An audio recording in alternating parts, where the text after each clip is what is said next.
2024 లేదా 25లో డిగ్రీ లేదా బీటెక్ చదివారా? సాఫ్ట్‌వేర్ జాబ్ కోసం ఎదురు చూస్తున్నారా? అయితే కోడ్‌జ్ఞాన్ 100 డేస్ కోర్సులో చేరండి. జాబ్ సాధించండి. ప్రస్తుతం మనతో పాటు ఉన్నారు లోక్సత్తా అధినేత జయప్రకాష్ నారాయణ గారు. కేంద్ర బడ్జెట్ పై జేపీ గారు ఏం చెప్తారో ఒక్కసారి విందాం. సార్ నమస్తే అండి. నమస్తే నిరుపమ. సార్ చాలా మంది చెప్తా ఉన్నారు 2008 నాటి ఆర్థిక సంక్షోభం మళ్ళీ రిపీట్ అయ్యే పరిస్థితులు వచ్చే ఏడాదిలో కనిపిస్తున్నాయి. ఒక్క సంవత్సరంలోపే మనం అలాంటి పరిస్థితుల్లోకి వెళతామేమో. బడ్జెట్ అసలు అటు ఇటు కాకుండా ఎటు కాకుండా ఉంది. కొన్ని రాష్ట్రాలను అసలు మొత్తానికి పట్టించుకోలేదు నిర్మలమ్మ గారు అని చెప్పేసి ఇలా రకరకాలైనటువంటి కామెంట్స్ నడుస్తున్నాయి. సార్ మీరేం చెప్తారు? ఈ బడ్జెట్ ప్రజారంజకమైన బడ్జెట్టా లేకపోతే కాదా, నిజంగానే ఆర్థిక సంక్షోభంలోకి నెట్టేటువంటి బడ్జెట్టా? ముందు మనం అర్థం చేసుకోవాల్సింది నిరుపమ, సార్ 2008 లాంటి సంక్షోభం అంతకంటే తీవ్ర సంక్షోభం ప్రపంచానికి వస్తే రావచ్చు. ఓకే. చాలా మంది వస్తుందేమో అని భయపడుతున్నారు. అవును సార్. ప్రధానంగా అమెరికా విధానాలు డొనాల్డ్ ట్రంప్ నాయకత్వంలో అంతర్జాతీయ వాణిజ్యాన్ని దెబ్బకొడుతున్నాయి. దాని ప్రభావం ఇంకా ప్రపంచం మీద తీవ్రంగా పడలేదు, కానీ క్రమంగా పడుతుంది. అలాగే యుద్ధోన్మాదం యుక్రెయిన్లో కావచ్చు, రేపు ఇరాన్లో జరగచ్చు, ఎల్లుండి ఇంకో చోట జరగచ్చు, ఎప్పుడేం జరుగుతుందో తెలియని పరిస్థితి వచ్చింది. అంతర్జాతీయ సంబంధాల్లో గతంలో ఉన్నటువంటి ప్రెడిక్టబిలిటీ అంటాం, అంటే రేపేం జరుగుతుంది ఒక పద్ధతి ప్రకారం నియమాల ప్రకారం జరుగుతున్న నమ్మకం ఉండేది. ఇప్పుడు ఏం లేదు, బడితోన్న వాడిదే బర్రె అయిపోయింది. దీంతో పాటు అమెరికాలో ప్రధానంగా ఏమైందంటే ఈ ఆర్టిఫిషియల్ ఇంటెలిజెన్స్, కృత్రిమ మేధ, ఒక వేలం వేరిగా 10,000 కోట్ల డాలర్లు, 100 బిలియన్ల డాలర్లు దాని పెట్టుబడి పెడుతున్నారు. వీడా కంపెనీలో వాడి ఈ కంపెనీలో అంతా గొలుసు పెట్టుబడి పెడుతున్నారు. ఇది పెద్ద హైప్ అయిపోయింది, అతిశయోక్తి అయిపోయింది. దానివల్ల వచ్చే ఆర్థిక ఫలితాల కంటే పెట్టేటువంటి పెట్టుబడులు ఎక్కువైపోయినాయి. చివరికి ఇవన్నీ కూడా కంపెనీలని, బ్యాంకుల్ని, ఇన్వెస్టర్లని, స్టాక్ మార్కెట్లో డబ్బులు పెట్టిన వాళ్ళు అందరినీ కూడా దెబ్బతీస్తాయి. దానివల్ల తీవ్ర సంక్షోభం రావచ్చని చెప్పని గీతా గోపీనాథ్ గారు, భారతీయ సంతతి చెందిన ఆమె, IMFలో కీలకమైన పదవిలో ఉన్నారు. ఆమె వాదిస్తున్నది. కాబట్టి అంతర్జాతీయంగా వస్తే రావచ్చు, ఎవరో మనం ముందు గ్యారంటీగా చెప్పలేం. కొంతమంది అంచనా వేయగలరు. ఉదాహరణ 2008 సంక్షోభం, కొద్దిమంది ఆర్థికవేత్తలే ఈ సంక్షోభం వస్తుందని గమనించారు. అత్యధికులు పెద్ద రాదనుకున్నారు. నాకు బాగా గుర్తుంది, ఆ రోజుల్లో శాండియాగో నగరం కాలిఫోర్నియాలో నేను అక్కడికి పర్యటనలో భాగంగా వెళ్ళాను. అక్కడ భారతీయ వైద్యులు ఉన్నారు, ఫిజిషియన్స్ ఆఫ్ ఇండియన్ ఆరిజిన్ అని చెప్పని, ఆపి అని ఒక సంస్థ. అక్కడ నన్ను వారు ఆహ్వానించారు ఆ సంస్థను ఉద్దేశించి ప్రసంగించమని చెప్పాను. ఆ రోజు పొద్దున్నే నేను శాండియాగో వెళ్ళగానే టీవీలో ఒక అడ్వర్టైజ్మెంట్ కనిపించింది. ఏదో ఫలాంది కొను అని చెప్పి, అది ఇళ్ళో లేకపోతే కారులో, 000 డౌన్ పేమెంట్, నువ్వు ఎన్నైనా అప్పైనా ఎంతైనా తీసుకోవచ్చు, నువ్వు జేబులో నుంచి డబ్బు పెట్టక్కర్లా, అప్పు తీసుకుని డబ్బు పెట్టేసి సరిపోతుంది. 2, 0 ఇంట్రెస్ట్, వడ్డీ లేదు. 3, 0 repayment in the first year, మొట్టమొదటి సంవత్సరం EMI పే చేయక్కర్లేదు. నేను చూడగానే అక్కడ అమెరికాలో ఉన్నటువంటి భారతీయ సంతతి వారు నన్ను కలిస్తే చెప్పాను, మీ దేశం ఆర్థిక సంక్షోభంలో పడిపోతుందని చెప్పాను. లేదంటే బ్రహ్మాండంగా ఉంది, స్టాక్ మార్కెట్ బాగుంది, ఆర్థిక ప్రగతి బాగుంది, దేశం అంతా పచ్చగా ఉందన్నారు. పెద్ద లోతుకి వెళ్ళక్కర్లేదయ్యా, ఈ ఒక్క ప్రకటన చాలు, ఎంత వేలమేరు అయిపోయిందో. ఖచ్చితంగా రేపొద్దున ఇది కూలబడేది. అంటే ఆర్థికంగా మనం మౌలికమైన సూత్రాలు, ఎంత ఆదాయం వస్తుంది, ఎంత ఖర్చు పెడుతున్నాం, ఎట్లా ఖర్చు పెడుతున్నాం, కేవలం ఈవేళ అవసరాలు తీర్చడం కోసమైనా రేపటి భవిష్యత్తు కూడా కొన్ని ప్రణాళికలు వేస్తున్నాం. దీని మీద రేపొద్దున భవిష్యత్తు ఆధారపడుతుంది. ఒక కుటుంబం కావచ్చు, ఒక కంపెనీ కావచ్చు, ఒక దేశం కావచ్చు. ఈ సూత్రాలకు విరుద్ధంగా ఎవరు ఉండరు. కాబట్టి అంతర్జాతీయంగా సంక్షోభం వస్తే రావచ్చు. దానికి తగ్గట్టుగా ఈవేళ మనకి హెడ్ విండ్స్ అంటాం, అంటే ప్రతికూల పవనాలు వీస్తున్నాయి. డొనాల్డ్ ట్రంప్ గారు ఉరుని మంగళం పడ్డట్టుగా మన మీద 50% టారిఫ్లు వేశాడు. చైనా మీద కూడా లేవు. భారతదేశం మీద ప్రపంచంలో అతి ఎక్కువ టారిఫ్లు వేశాడు. కాలాలు మిర్యాలు ఊరుతున్నారు. మనం ఏదో సాష్టాంగ ప్రమాణం చేయలేదని చెప్పని, సాగిల పడలేదని చెప్పని, ఏదో రకరకాల కారణాలు ఉంటాయి. ఈ నేపథ్యంలో ఇప్పుడు మన దేశం, మన బడ్జెట్ సంగతి వద్దాం. జాతీయ స్థాయిలో గత కొద్ది సంవత్సరాలుగా 2008 తర్వాత కోవిడ్ కారణంగా ప్రపంచంలో ఆర్థిక సంక్షోభం వచ్చింది. ఎందుకని? కోవిడ్లో ప్రపంచం అంతా మనమే కావాలని ఆర్థిక వ్యవస్థని స్తంభింపజేశాం. ఎందుకని? బయటకు వెళితే వ్యాధి ఒకరి నుంచి ఒకరికి సాగుతుందని చెప్పని మనం లాక్డౌన్లు పెట్టాం, కంపెనీలను మూసేసాం. మరి వాణిజ్యం దెబ్బతిన్నది, ఆర్థిక కార్యక్రమాలు దెబ్బతిన్నాయి. అది దెబ్బతింటే ప్రభుత్వానికి ఆదాయాలు దెబ్బతినిపోతాయి, కానీ ఖర్చు మాత్రం పెరిగింది. ఎందుకంటే కోవిడ్ వచ్చింది కదా, మహమ్మారి వచ్చింది కదా, దానికోసం పేదలను ఆదుకోవాలి, ఆరోగ్య రక్షణ కోసం డబ్బులు ఖర్చు పెట్టాలి. ఖర్చులు పెరిగినాయి ప్రపంచం అంతా కూడా, కానీ ఆదాయం తగ్గింది, సంక్షోభం వచ్చింది. ఆ తర్వాత మన దేశంలో జాతీయ స్థాయిలో ప్రభుత్వం చాలా పకడ్బందీగా, వ్యూహాత్మకంగా, ముందు చూపుతో ఒక పక్కన పొదుపురతనాన్ని పాటించడం, మరో పక్కన దీర్ఘకాల అవసరమైనటువంటి మౌలిక సదుపాయాలు, ఇతర పెట్టుబడులను పెంచడం. రికార్డు స్థాయిలో పెట్టుబడులు నడుస్తున్నాయి. జాతీయ రహదారులు కావచ్చు, రైల్వేలు కావచ్చు, పోర్టులు కావచ్చు, రాష్ట్రాలకి పెట్టుబడుల కోసం ఇచ్చేటువంటి డబ్బులు కావచ్చు, ఇవన్నీ కూడా ప్రతి సంవత్సరం రికార్డులు బద్దలు కొడుతున్నాం. మనం 10-12 ఏళ్ల క్రితం 2 లక్షల కోట్ల రూపాయలు దేశంలో పెట్టుబడులకి జాతీయ స్థాయి ప్రభుత్వం ఖర్చు పెట్టింది. ఇవాళ అంతా కలిపి 17 లక్షల కోట్లు ఈ సంవత్సరం. అంటే 12 ఏళ్లలో 8 రెట్లు పెరిగింది. అలాగే పొదుపురతనం, ఆనాడు మనకు వచ్చే ఆదాయం కంటే పెట్టే ఖర్చు ఎక్కువైపోయి జాతీయ ఆదాయంలో 9.2% అప్పు చేసేవాళ్ళం. ఫిస్కల్ డెఫిసిట్ అంటాం, ద్రవ్యలోటు. ఈవేళ దాన్ని ఈ సంవత్సరం నడుస్తున్న సంవత్సరం 4.4% తగ్గించారు. వచ్చే ఏడాది 4.3% తగ్గు. మొత్తం అప్పుల భారం జాతీయ ఆదాయంలో ఆనాడు 61-62% వెళ్ళింది జాతీయ స్థాయిలో ప్రభుత్వానికి. ఇప్పుడు 55% తగ్గిపోయింది. అది 50% తగ్గించబోతున్నారు. ఈ బడ్జెట్లో గతంలో ఉన్నటువంటి ఏదైతే ఒక మార్గాన్ని చూపెట్టారో ఆ మార్గాన్ని తూచా తప్పకుండా చిత్తశుద్ధితో అనుసరించారు. అంకెల గారడీ లేదు, అబద్ధాలు లేవు, అతిశయోక్తులు లేవు. గతంలో చేసిన మంచి వాటిని కొనసాగించారు. దాంతోపాటు రేపొద్దున ప్రతికూల పరిస్థితులు వస్తే మీరు చెప్పినట్టుగా ప్రపంచంలో, దేశంలో రాదు కానీ ప్రపంచంలో వస్తే మనకి దెబ్బ తగులుతుంది కదా. అంతర్జాతీయ వాణిజ్యం కనుక దెబ్బతింటే మనం ఎగుమతులు చేసుకోలేము. ప్రపంచ ఆర్థిక సంక్షోభం వస్తే ఎగుమతులు చేసుకోలేము, పెట్టుబడులు రావు అక్కడి నుంచి. కాబట్టి ప్రపంచం నుంచి మనం ఏ దేశాన్ని విడదీయలేము ఇవాళ, అందులో భారతదేశం అంటే పెద్ద దేశాన్ని విడదీయలేము. కాబట్టి రేపొద్దున ప్రపంచంలో గందరగోళం వచ్చి కూడా మనం ఎలా తట్టుకోవాలి, ఆ దృష్ట్యా చాలా జాగ్రత్తగా జాగరూకతతో బడ్జెట్ వచ్చింది. అలాగే భవిష్యత్తులో ఒకవేళ అమెరికాతో మనకి రేపొద్దున ఈ వాణిజ్య సంబంధాలు మెరుగుపడతాయి. బహుశా ఒకవేళ ఆలస్యమైనా కూడా అమెరికాతో సంబంధం లేకుండా రేపొద్దున ఏ ప్రభుత్వం మన బెదిరించే అవకాశం లేకుండా మన వాణిజ్య ప్రయోజనాలు, మన పారిశ్రామిక ప్రయోజనాలు ఎట్లా కాపాడుకోవాలి, దానికోసం పెట్టుబడులు ఎలా ప్రోత్సహించాలి, ఎగుమతిని ఎట్లా ప్రోత్సహించాలి, దానికి పకడ్బందీ ప్రణాళిక వేసిన ప్రణాళికల్ని గత 3-4 ఏళ్లుగా తూచా తప్పకుండా అనుసరిస్తున్నారు. కాబట్టి ఈ బడ్జెట్ ఆర్భాటం లేని బడ్జెట్, తాత్కాలిక జనాకర్షణ కోసం కాకుండా దీర్ఘకాలంగా మన పిల్లల అభివృద్ధి కోసం వేసిన బడ్జెట్, పొదుపెరితనాన్ని జాగ్రత్తగా పాటించి పెట్టుబడులను పెంచిన బడ్జెట్. ఆర్థిక మంత్రిని పూర్తిగా అభినందించాలి. మీరు ఇలా చెప్తున్నారు, బట్ చాలా మంది రివర్స్ లో అసలు ఈ బడ్జెట్ వేస్ట్ బడ్జెట్, ఇలాంటి బడ్జెట్ అసలు ఎప్పుడు చూడలేదు, చాలా రాష్ట్రాలు మన తెలుగు రాష్ట్రాలు అసలు నెగ్లెక్ట్ చేసేసారు. ఇది వాళ్ళు కొత్త కాదు, 77 సంవత్సరాల నుంచి బడ్జెట్ వస్తే అధికార పార్టీ జాతీయ స్థాయిలో ఉన్న పార్టీకి అనుకూలరైతే అంకెలు ఏమీ చూడకుండా అద్భుతమైన బడ్జెట్, దేశ ప్రగతికి గొప్పది. వేరే పార్టీ అయితే చండాల బడ్జెట్, సామాన్యుల అవసరాలు పట్టించుకోవడం చేసింది, మా రాష్ట్రానికి అన్యాయం చేశారు. ఇది ఆనవాయితీ అయిపోయింది. ఎవరు అధికారంలో ఉన్నా సరే, రాష్ట్రంలో కానీ జాతీయ స్థాయిలో కానీ దానిలో భాగంగా భావించాలి. మనం చూడాల్సిన అంకెలు చూడాలి. ఉదాహరణకు మీరు చెప్పారు రాష్ట్రాలకు నిధులు రావటం లేదు అని చెప్పన్నారు. చాలా మందికి ఈ సంగతి తెలియదు. ఇవాళ పొద్దున కూడా నేను చాలా జాగ్రత్తగా లెక్కలు వేశాను. నేను ఎప్పుడు కూడా అంకెల విషయంలో కానీ వాస్తవాల విషయంలో కానీ డ్రామాలు ఆడడం, అది వాస్తవం కాకపోతే పొరపాటును నా నోటి నుంచి మాట్లాడాలి.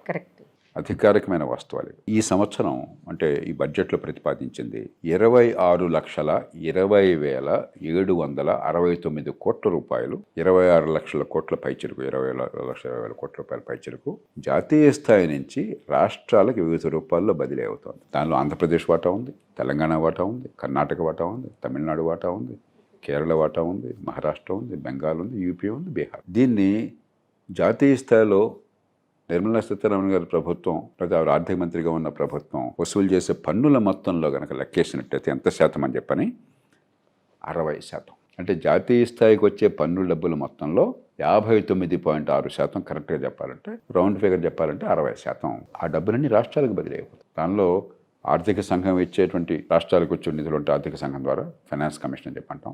ఫైనాన్స్ కమిషన్ గ్రాంట్స్ ఉంటాయి. అది కాకుండా కేంద్ర ప్రతిపాదిత పథకాలు ఉంటాయి, ఎంప్లాయ్మెంట్ గ్యారంటీ యాక్ట్ కానీ ఇతర పథకాలు కానీ ఉంటాయి. అది కాకుండా రాష్ట్రాలకి 50 ఏళ్ల పాటు వడ్డీ లేకుండా రుణం, మీరు పెట్టుబడులు పెంచని చెప్పిన 50 ఏళ్ళు వడ్డీ లేకుండా రుణం ఇస్తే మనం ఫ్రీగా ఇచ్చినట్లు లెక్క. ఇక రకరకాల రూపాల్లో ఉన్నాయి. మొత్తం జాతీయ స్థాయిలో ప్రభుత్వానికి వచ్చేటువంటి పన్నులు ఇతర ఆదాయం లెక్కెట్టినా కూడా 56.5% రాష్ట్రాలకు బదిలీ అవుతాం. రాష్ట్రాలకి డబ్బులు బదిలీ చేసిన తర్వాత యూనియన్ ప్రభుత్వం, జాతీయ స్థాయిలో ప్రభుత్వం జీతాలు, పెన్షన్లు, వడ్డీలు కట్టాలి కదా. ఈ 3 ఎవరున్నా ప్రధానమంత్రిగా, ప్రభుత్వం ఎవరున్నా కూడా అనివార్యం కదా. ఆ తర్వాత ప్రభుత్వానికి డబ్బులు, పన్నులు వసూలు డౌన్ అయిపోయినాయి. దేశ రక్షణ కావచ్చు, జాతీయ రహదారులు కావచ్చు, రైల్వేలు కావచ్చు, ఇతర మౌలిక సదుపాయాలు కావచ్చు, ప్రభుత్వ నిర్వహణ ఖర్చు కావచ్చు, విద్యా ఆరోగ్యానికి కేటాయింపులు కావచ్చు, లేకపోతే విదేశాలతో దౌత్యనీతి కావచ్చు, ఇతరత్వ ఏర్పాట్లు కావచ్చు, ఈ మొత్తం కూడా అప్పులు చేయాల్సి వస్తుంది ఢిల్లీ నుంచి. కాబట్టి రాష్ట్రాలకి నిధులు ఇవ్వలేదు అన్నది ఇది మామూలు మాట, వంక కోసం. ఎందుకంటే పరిపాలన మన చేతుల్లో ఉండి, బాధ్యత మన చేతుల్లో ఉంటే మన వైఫల్యానికి ఇంకొకరిని చూపెట్టి మా నాన్న తప్పు చేశాడు, నాకు ఆ కారణంగా నా కుటుంబాన్ని చూసుకోవట్లేదు అని చెప్పినమాట. ఈవేళ చూస్తే మీరు కొన్ని రాష్ట్రాలు అద్భుతంగా చేసుకుంటున్నాయి. వాళ్ళకి ఢిల్లీ నుంచి అదనంగా డబ్బులు రావట్లా, పైసా రావట్లా. గుజరాత్ చూడండి, మహారాష్ట్ర చూడండి, మరి బేద రాష్ట్రం మన పక్కన ఉన్నటువంటి ఒరిస్సా చూడండి, ఉత్తరప్రదేశ్ చూడండి, మరి కొన్ని రాష్ట్రాలు చూడండి, బ్రహ్మాండంగా చేసుకుంటున్నాయి. మనం దుబారా ఖర్చులు పెట్టుకోవటం, అవినీతికి డబ్బులు కైంకర్యం కావటం, అస్మదీయులు తస్మదీయులను మనం చూసుకోవటం, మరి తాత్కాలికంగా ఓటర్లను ఆకర్షించడం కోసం అన్ని ఉచితాలు ఇచ్చేయటం శక్తికి మించి, అది మన తప్పు. అంచేత ఇది మామూలుగా నడుస్తుండేది. కానీ నేను చెప్పినవి కఠోరమైన వాస్తవం. ప్రపంచంలో ఏ ఫెడరల్ దేశంలోనూ కూడా జాతీయ స్థాయి నుంచి రాష్ట్రాలకు ఇంత పెద్ద ఎత్తున నిధులు రావు. ప్రపంచంలో ఏ ఫెడరల్ దేశంలో కూడా రాష్ట్రాల వాటా, మొత్తం దేశంలో ప్రభుత్వాలు పెట్టే డబ్బు ఖర్చు ఉంటుంది కదా, రాష్ట్రాల వాటా 60% పైన, జాతీయ స్థాయి ప్రభుత్వం వాటా 37%. దానిలో వడ్డీలు ఉన్నాయి, జీతాలు ఉన్నాయి, పెన్షన్లు ఉన్నాయి, అవన్నీ కలిపి 37%. స్థానిక ప్రభుత్వాలు కేవలం 3%. ప్రపంచంలో ఇంత తక్కువ స్థానిక ప్రభుత్వాలు ఖర్చు పెడుతున్న దేశం లేదు, మనం నెంబర్ 1. ప్రపంచంలో ఇంత ఎక్కువ రాష్ట్ర ప్రభుత్వాలు ఖర్చు పెడుతున్న దేశం లేదు, మనం నెంబర్ 1 రెంట్లో కూడా.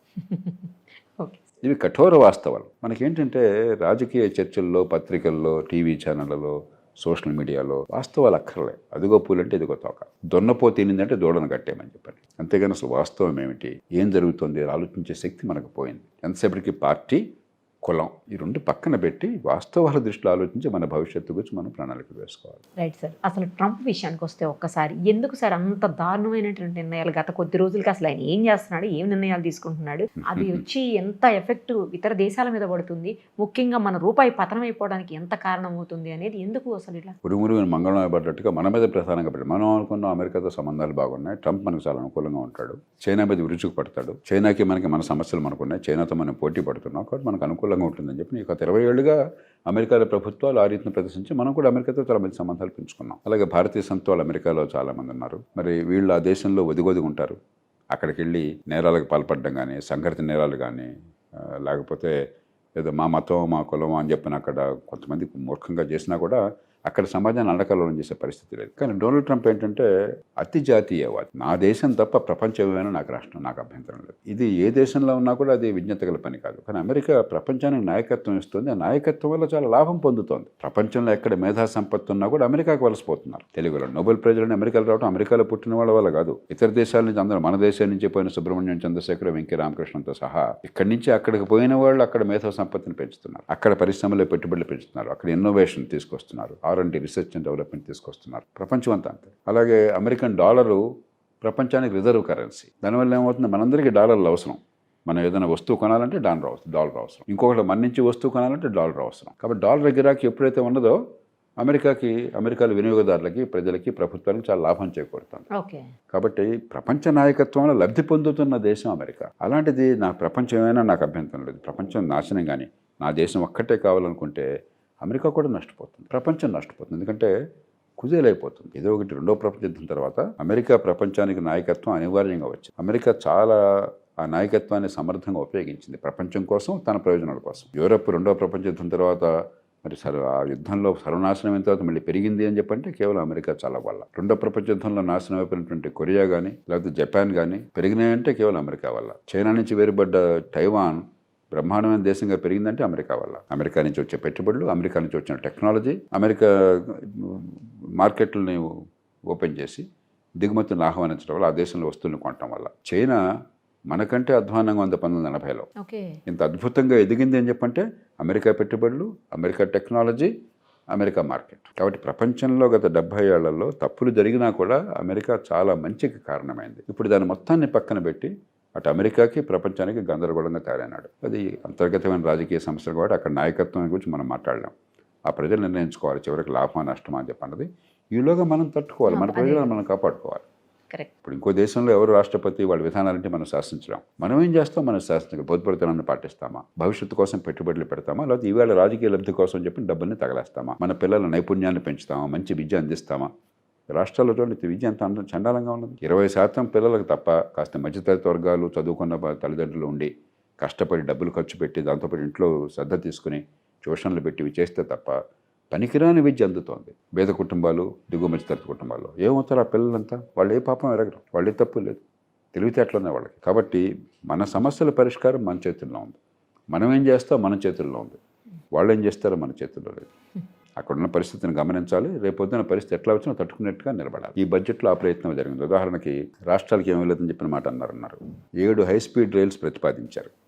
అంటే 300-400 కిలోమీటర్ల వేగంతో నడుస్తాయి గంటకి. అంటే ఇక్కడి నుంచి బెంగళూరు 2-3 గంటలు వెళ్ళిపోవచ్చు. దానిలో 3 హైదరాబాద్కి సంబంధాలు ఉన్నాయి. పూణే నుంచి హైదరాబాద్, బాంబే, పూణే వచ్చి అక్కడి నుంచి హైదరాబాద్, హైదరాబాద్ నుంచి చెన్నై, హైదరాబాద్ నుంచి బెంగళూరు. 7 మనకు వచ్చినాయి. ఉదాహరణకు చెప్తున్నాను. ఎందుకని మనకు అది మన మీద ప్రేమతో ప్రత్యేకంగా చేసింది కాదు. మీకు హైదరాబాద్ దేశం నడిబొడ్డున ఉన్నది. ఎన్నో ప్రభుత్వ రంగ సంస్థలు ఉన్నాయి, విద్యా సంస్థలు ఉన్నాయి, ఆర్థికంగా మంచి కేంద్రంగా ఎదిగింది గత 30 ఏళ్ళుగా చేసిన విధానాల వల్ల. కాబట్టి ఇది మనకు అవసరం, దేశానికి అవసరం. అంచేత పెద్దాన్ని కూడా నా కులానికి ఏమైంది, నా పార్టీకి ఏమైంది, నా జిల్లాకి ఏమైంది, నా ఊరికి ఏమైంది అని కాకుండా ఆర్థిక వ్యవస్థను పెంచింది అది. మనం చూసుకోవాల్సింది మన సంగతి మనం చూసుకోవాలి, మన రాష్ట్రం మనం చూసుకోవాలి. నెక్స్ట్ ఏఐ విషయానికి వస్తే సార్, ఏఐ కంప్లీట్గా మొత్తం అసలు మ్యాచ్ చేసేస్తుంది, ఈ ఐటీ ఎంప్లాయీస్ అంతా రోడ్డున పడే పరిస్థితి వస్తుంది అతి త్వరలో అని చెప్పేసి చర్చలు నడుస్తున్నాయి సార్. ఎస్పెషల్లీ కావాలని చెప్పేసి అమెరికా చేస్తోంది ఇలాగని చెప్పి. కావాలని ఎవరు చేయరు. టెక్నాలజీ విడిచిపెట్టిన బాణం. విడిచిపెట్టాక మనకు ఎవరికి కంట్రోల్ ఉండదు. అమెరికాకు ఉండదు, మీకు ఉండదు, నాకు ఉండదు. ఒకప్పుడు విదేశీ వాణిజ్యం వల్ల మనం నష్టపోతామని కమ్యూనిస్టులు వాదించేవారు. 1991లో ఆర్థిక సంస్కరణలో భాగంగా అంతర్జాతీయ వాణిజ్య సంస్థలో మన భాగస్వామ్యం తీసుకునేటప్పుడు డంకల్ డ్రాఫ్ట్ అని ఒక పేరుంది. ఆ రోజుల్లో మీకెవరికి తెలియదు. మీ పూర్వకాలం ఇంకొక ముందు తరం జర్నలిస్ట్ని అడగండి. దేశమంతా కూడా విపరీతమైన ప్రచారం డంకెల్ డ్రాఫ్ట్. ఏంటి డంకెల్ ఎవరు పాపం? అతను ప్రపంచ వాణిజ్య సంస్థ WTOలో డైరెక్టర్ జనరల్. మన దేశానికి అంతర్జాతీయ వాణిజ్య సంస్థకి మధ్య ఒప్పందం, ప్రపంచ వాణిజ్యంలో మన భాగస్వామ్యం ఎట్లా ఉండాలి అన్ని దేశాల్లాగానే ఒప్పందానికి ఒక డ్రాఫ్ట్, ఒక ముసాయిదా ఉంది. దాని మీద అసలు ఎంత గందరగోళం చేశారు. ఇది కనుక వచ్చినట్టయితే భారతదేశం నాశనం అయిపోతుంది, భారతదేశం మళ్ళీ బ్రిటిష్ వాళ్ళకి అమెరికా వాళ్ళకి కాలనీగా అయిపోతుంది, వలసవాదులు వచ్చి దేశాన్ని సర్వనాశనం చేస్తారు, అందరూ పేదరికం పెరిగిపోతున్నారు. మనం ఇప్పుడు ఏమంటున్నాం? అమెరికా ద్వారాలు మూసిన తప్పు చేస్తుంది, అదే ఆ ద్వారాలు తెరవండి, మేము వాణిజ్యం చేస్తాం అంటున్నాం. చేయకపోతే నష్టపడతాం అంటున్నాం మనం. అంటే ఎంత అబద్ధాలు చెప్పాం మనం అన్నాడు. అపోహలు కావచ్చు, సిద్ధాంతం పిడివాదం కావచ్చు, అబద్ధాలు కావచ్చు. ఇప్పుడు దాని గురించి ఎవరో మాట్లాడట్లా అన్నాడు. అమెరికా లాభపడుతుంది, ఆ దేశాలు లాభపడితే మనం నాశనం అయిపోతాం అన్నాం. ఇప్పుడు వాళ్ళందరూ కూడా మేము నష్టపోతున్నాం బాబాయ్, మూసేస్తామని వాళ్ళు అంటున్నారు. కాబట్టి మనం చాలా దూరదృష్టితో ఆలోచించాలి. ఏదో ఎడ్డవంటే తెడ్డం జనానికి పద్ధతిగా తెలియదు కదా, పాపం అమాయకులు కదా. ఏదో కొంతకాలం కొన్ని మాటలు మాట్లాడుతున్నాం, అదే మాటలు ప్రజల్లోకి వచ్చినాయి, పడికట్టు పదాలు వచ్చేసినాయి, ఆ పదాలు వాడేస్తే సరిపోతున్నాను దానిలో ఉన్నాం. అంచేత ప్రపంచంలో ఈ దేశం ఆ దేశం అన్న తేడా లేదు. ఆధునిక సాంకేతిక విజ్ఞానం వచ్చినప్పుడు చాలా లాభాలు ఉంటాయి, చాలా నష్టాలు ఉంటాయి. ఉదాహరణకి వాళ్ళు ChatGPT మరొకటి ఆర్టిఫిషియల్ ఇంటెలిజెన్స్ చూసినట్టయితే, మీరు నేను వాడుతున్నాం, విజ్ఞతతో వాడినట్టయితే సమాచారం అందాలన్నా, విశ్లేషణ జరగాలన్నా, మనకేదన్నా క్రియేటివ్గా కొంత రావాలన్నా అద్భుతంగా వచ్చేస్తుంది. మరి దాన్ని ప్రపంచంతో ఆమోదిస్తుంది. టెక్నాలజీ వచ్చినప్పుడు ఏమవుతుంది? పాత టెక్నాలజీ నశించిపోతుంది. ఉదాహరణ జిరాక్స్ అన్నది మీకు గుర్తుందా? జిరాక్స్ అనేది ఒక కంపెనీ. జిరాక్స్ అనేది కంపెనీ పేరు. అది దాన్ని మనం ఏమని మాట్లాడుతున్నాం? పేపర్ ప్రింట్ తీయడానికి జిరాక్సింగ్ చేసాం మనం. అది జిరాక్సింగ్. మామూలుగా డూప్లికేట్ అంటాం, ఫోటో కాపీ అనాలి. అంటే ఆ కంపెనీ పేరు పర్యాయపదంగా మారిపోయింది ఫోటో కాపీ. ఇవాళ జిరాక్స్ ఎవరన్నా వాడుతున్నారా? అయిపోయింది. ఈమెయిల్స్ వచ్చిన తర్వాత అదే పోస్ట్ కార్డులు, లెటర్లు వాడేవాళ్ళం. మీరు లెటర్ రాసి సంతకాలు అయింది, పోస్ట్లో వేసి అయిపోయింది. అదే కొడాక్ అని ఒక కెమెరా కంపెనీ ఉండేది. కొడాక్ అని కెమెరా. ఆ రోజుల్లో కొడాక్ చాలా గొప్ప కలర్ కెమెరా వాళ్ళు కలర్ టీవీ, కలర్ ఫోటోగ్రఫీ వాళ్ళు తీసుకొచ్చారు. డిజిటల్ ఫోటోగ్రఫీ వాళ్ళు తీసుకొచ్చారు. కానీ వాళ్ళు సరదాగా ఉంటుంది కానీ పెద్దగా ఉపయోగం ఉంటుంది అనుకోలేదు. ఇవాళ మామూలు కెమెరాలో వాడుతున్నారా? కొడాక్ కంపెనీ మూతపడిపోయింది. ఆధునిక విజ్ఞానం వచ్చినప్పుడు అది ప్రజలకు మరింత చేరువగా అనుకూలంగా ఉన్నప్పుడు, చవకగా ఉండి మన్నిక పెరిగినప్పుడు మనం పాత టెక్నాలజీ వాడడం మానేస్తాం. ఆ టెక్నాలజీ మాట్లాడబడ్డ వాళ్ళు సహజంగా వాళ్ళకి జీవనోపాధి తగ్గిపోతుంది. కొత్త స్కిల్స్ ఉన్న వాళ్ళకి జీవనోపాధి పెరుగుతుంది. మరమగ్గాల మనం చేనేత దగ్గర నుంచి మరమగ్గాలకు వెళ్ళటం కావచ్చు, లేకపోతే జట్కా బండి దగ్గర నుంచి steam engine, car, motor car కావచ్చు. ఒకప్పుడు జట్కా బండే మనకు శరణ్యం. ఎడ్ల బండి, నేను చిన్నప్పుడు ఎడ్ల బండిలో ప్రయాణం చేసేవాడిని. వాళ్ళు ఎవరు ఎడ్ల బండిలో ఉన్న ప్రయాణం చేస్తున్నారా? అరే ఎడ్ల బండి ప్రయాణం చేయకపోతే ఎడ్లు ఆగిపోయినాయి, ఎడ్ల బండి నడిపేవాడు ఆగిపోయాడు, నిజం అది పాపం. కాబట్టి ఇది ఆపేద్దామని చెప్పండి సాధ్యమా? కాబట్టి మానవ సమాజం నిరంతరం అవిశ్రాంతంగా కొత్త టెక్నాలజీ మన సౌకర్యాలు పెరగడం, జీవన ప్రమాణాలు పెరగడానికి వెళుతుంది. ఆ వెళ్ళినప్పుడు పాత టెక్నాలజీ మీద ఆధారపడ్డ వాళ్ళ భవిష్యత్తుని కాపాడడం ఎట్లాగా, వాళ్ళ కొత్త నైపుణ్యాన్ని ఇచ్చి వాళ్ళని బతుకురు అట్లాగా, కొత్త టెక్నాలజీని ఉపయోగించుకుని ఆర్థికంగా మనం పెరగటం ఎట్లాగా. అలా కాకుండా నేను ఎడ్ల బండిలోనే ఉంటానంటే ఎడ్ల బండిలో ఉంటాం.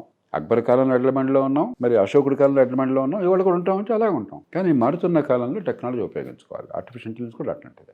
అద్భుతాలు జరగవు, అనుకున్న దానికంటే అద్భుతాలు జరగవు. ప్రమాదము కాదు, సమస్యలు ఉంటాయి, లాభం ఎక్కువ ఉంటుంది. అప్పుడు టెక్నాలజీ పెరుగుతుంది. Right sir.